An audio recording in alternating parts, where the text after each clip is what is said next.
Olá, bem-vindos a mais um vídeo. Hoje a gente vai começar uma série sobre conjuntos e eu vou dividir em vários vídeos pequenos para ficar mais fácil, tá? De vocês assistirem. Vamos lá, vamos começar. O que é conjunto? Conjunto ele é formado por elementos, tá?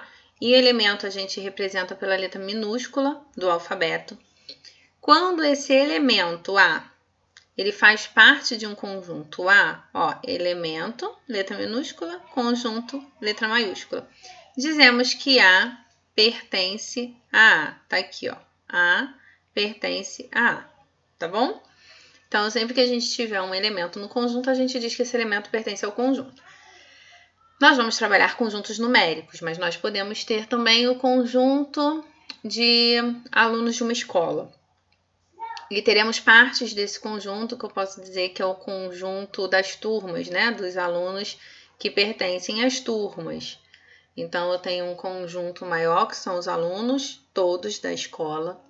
E posso falar que a turma 1001, 1002, 1003, 2001, 2002, 2003 são partes desse outro conjunto, onde nós temos os alunos que pertencem a esses conjuntos menores, tá? Temos também o conjunto das estações, o conjunto dos planetas. Então, tudo que a gente pode separar por alguma determinada característica, alguma determinada definição, a gente pode chamar de conjunto. Mas nós vamos focar nos conjuntos numéricos, claro, né? Então, aqui eu tenho, olha, um conjunto de pessoas, tá vendo? Nós temos duas formas de representar. Através do diagrama de Venn, sempre com uma letra maiúscula do alfabeto, ou entre chaves separados por vírgula ou ponto e vírgula, tá? Porque se a gente estiver falando de números decimais, aí a gente separa por ponto e vírgula. São as duas representações que a gente tem. Diagrama de Venn é quando a gente tem um número finito, né? Se eu for falar de todos os números pares, não tem como eu colocar aqui. Então, a gente representa entre chaves e coloca reticências, tá bom? Alguns conjuntos especiais. Conjunto vazio, que a gente representa desta forma ou desta forma, que não possui nenhum elemento. Preste atenção, que eu vejo muito aluno fazendo isso aqui, tá? Não pode, isso aqui está errado. Ou a gente representa dessa forma, com chaves vazias, tá vendo? Ou é uma bola cortada, tá? Conjunto unitário, que possui apenas um elemento, tá bom? E o conjunto universo, representada pela letra S ou pela letra U, que é o conjunto total. Quando eu estava falando no exemplo do colégio, por exemplo, dos alunos, o nosso conjunto universo seria todos os alunos da escola, tá bom? Então, tudo depende do que a gente estiver falando. Quando a gente está falando sobre conjuntos numéricos, de uma forma geral, o nosso conjunto universo é o conjunto dos números reais. E aí, representação, que eu já falei com vocês, né? O conjunto é sempre indicado por uma letra maiúscula do alfabeto. E ele pode ser representado entre chaves. E eu coloquei alguns exemplos aqui para a gente ver. Tá aqui, ó, um conjunto finito, A, E, I, O, U. Ou a gente pode descrever dessa forma, tá? Quem é A? X são os elementos de A. Mas quem são esses elementos de A? Aí aqui depois do tal que, dessa barra que representa tal que, vem a propriedade do conjunto. X é a vogal do alfabeto. Então, eu sei que esse X aqui serão todas as vogais do alfabeto. Mais um conjunto, olha, conjunto P. 0, 2, 4, 6. Ou P é igual a X, tal que, tal que. Quem é esse X? Quem são esses elementos do conjunto? X é um número par. Então, eu sei que nesse conjunto aqui tem todos os números pares, tá? É infinito, ó. Reticências. Tenho esse conjunto B, 0, 3, 6, 9, 12, também é infinito. Ou eu posso representar aqui também com a propriedade B é igual a X, tal que. Quem são os elementos? Múltiplo de 3. Então, eu sei que nesse conjunto B vai aparecer todos os múltiplos de 3. Desses exemplos, o único que eu posso representar aqui, ó, no diagrama de Venn é o conjunto A, que é o que eu representei aqui, tá bom? O A e o U, porque tem que ser um conjunto finito. Esse diagrama de Venn aqui é muito importante, faremos muitos exemplos, onde a gente vai utilizar ele, tá bom? E aí eu vou falar para vocês rapidinho, porque eu já comentei sobre, mas sem dar nomes, relação de inclusão. Dizemos que um conjunto B é subconjunto de um conjunto A, e a gente representa dessa forma, ó. B está contido em A, se somente C todos os elementos de B pertencerem a A.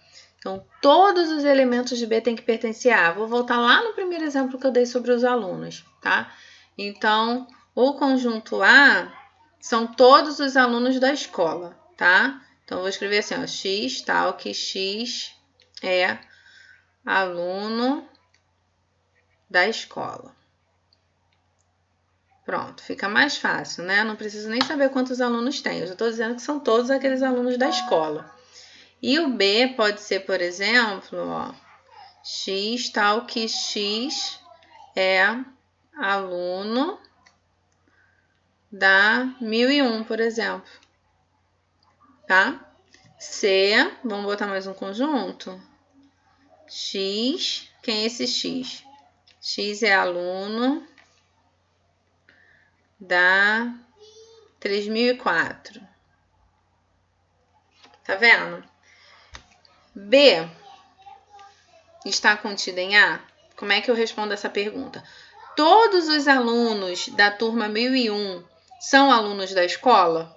Sim. Então, B é subconjunto de A. Aqui no C, C está contido em A? Todos os alunos da 3004 são alunos da escola? Sim.